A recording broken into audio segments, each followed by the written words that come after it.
नाज़रीन, अवामी न्यूज़ में खबरनि जो सिलसिलो जारी है। इन वक्त असीं तव्हांखे खिपरो खां ख़बर ॾींदा हलूं त खिपरो में रोशन तारा स्कूल खिपरो पारां पंहिंजे स्कूल जे सालियाने इम्तिहान जी रिज़ल्ट ॾिनी, जंहिंमें स्कूल जा शागिर्द पुरजोश नज़र आया। हिन हवाले खां वधीक तफ़सील ॿुधाए रहियो हरीश केबीसी पंहिंजी रिपोर्ट।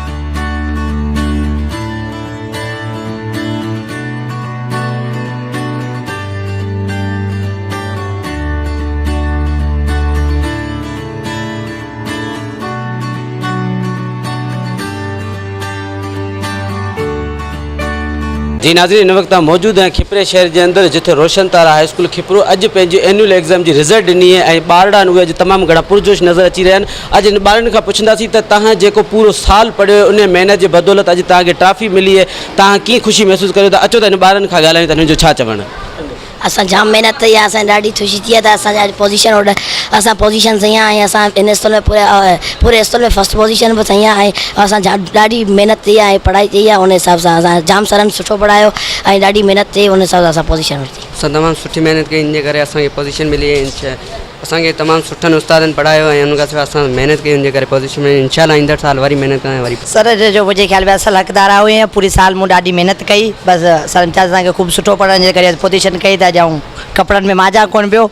बसि वरी वॾी के क्लास में पहुचा त उन में फर्स्ट पोजीशन खणी वरी पंहिंजे स्कूल जो नालो जो मूं सेकेंड पोजीशन वरिती आहे। इन जो नतीजो आहे सर साईं महिनत पढ़ायो, साईं फतेह रहमान ऐं में साईं अनिल पढ़ायो, तव्हांखे साईं साइंस, इन करे तव्हां पोजीशन खई आहे। यकीनन उस्ताद जेकॾहिं महिनत कंदा आहिनि तॾहिं त ॿार जेकॾहिं पोजीशन जे लाइक़ु थियनि था ऐं इन्हनि ॿारनि जी बि जदोजहद आहे, इन्हनि जी महिनत आहे। इन्हनि यकीनन जेको तमामु घणी महिनत कई आहे ॿारनि, तॾहिं ई इन पोजीशन जे हक़दार थिया आहिनि। असांजी वधि में वधि कोशिशि रहे थी त हर ॿार खे सुठे तरीक़े सां सुठी निगाह सां ॾिसूं त उहो ॿार जीअं जेको पंहिंजो परफॉर्मेंस ॾेखारे ऐं हिन इनाम जो हक़दार बणिजे।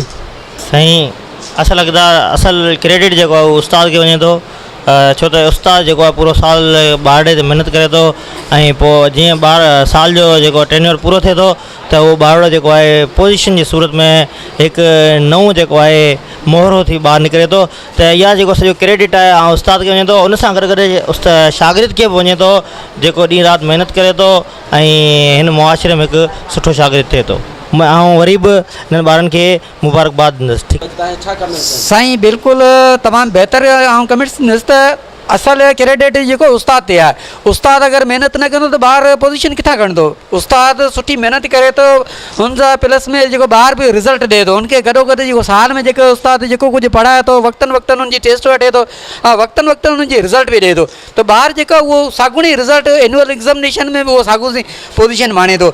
असल इहे क्रेडिट उस्ताद ऐं शागिर्द ॿिन्हिनि ॾांहुं वञे थो। ऐं हीअ जेके शागिर्द अॼु मुंहिंजे भरिसां बीठा आहिनि, इन्हनि तमामु सुठी महिनत कई आहे। इन्हनि उस्तादनि खे, इन ॿारनि खे ऐं पंहिंजे दिलि सां गहराइनि सां मुबारकबाद पेश कंदुसि और रोशन तारा जे तरफ़ां ऐं इहे चवंदुसि त आईंदा बि इहे महिनत कनि, आईंदा बि सुठे नंबरनि में पास थियनि, पोजीशन माणनि। अॼु हिन इदारे में आहिनि, अॻिते ॿिए इदारे में वञनि त उहो बि सुठे नमूने पोजीशन माणनि। नाज़रीन, इन वक्त मौजूद हैं रोशन तारा हाई स्कूल में। हिननि ॿारनि जो चवण त असां पूरी साल जेको जदोजहद महिनत कई है, इन जो जेको असल जेको हक़दार है उहो असांजो उस्ताद जंहिं असांखे महिनत करे ॾींहुं राति पढ़ायो है, उन जी बदौलत अॼु असां पोजीशन माणी है। पोजीशन हिननि खई है, पर असल जेका जीत है उहा उस्ताद जी है। कैमरामैन गुलाम शबीर सां गॾु हरीश केबीसी, अवामी न्यूज़ खिपरो। वधीक ख़बरनि ऐं तफ़सील लाइ विज़िट कयो अवामी news Facebook page, YouTube page ऐं अवामी न्यूज़ वेबसाइट।